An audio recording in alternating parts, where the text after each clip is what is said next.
خبر شامل کرتے ہیں سیالکوٹ سے رپورٹ اظہر جانی، senior reporter PNP sports news Sialkot, جہاں پر جاری رمضان کپ ٹورنامنٹ کا آج سیمی فائنل کھیلا گیا۔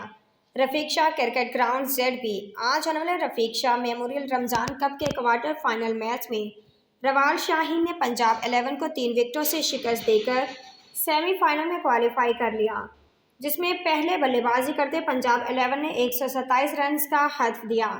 بالنگ زہیب بھائی کی شاندار بالنگ، 2 وکٹ اور استاد لیاقت علی کی بہترین بالنگ، ساتھ میں رانا یاسر پٹوال کی جانب سے بھی کمال بالنگ، جس کے تعاقب میں بلے بازی میں مشکل کنڈیشن میں ثقلین رحمان کی شاندار اننگ 36 رنز بنا کر ناٹ آؤٹ رہے۔ الدین کی بھی شاندار 42 رنز کی اننگ، دونوں بلے باز میچ جتوار کا باہر آئے۔ میچ کے بعد تمام کھلاڑیوں کو team sponsors Haji Muhammad Nasir Qadri, advertising director PNP news HD، bureau chief JRY news age سعودی عرب اور استاد بوٹا کپتان کی جانب سے انعامات دیے گئے۔ روال شاہین کو سیمی فائنل میں کوالیفائی کرنے پر مبارکباد پیش کرتے ہیں۔ استاد Haidari Jat, chairman GSL sports Azhar Jani, media head GSL sports Adnan Khokhar, Pindi پنجوڑا۔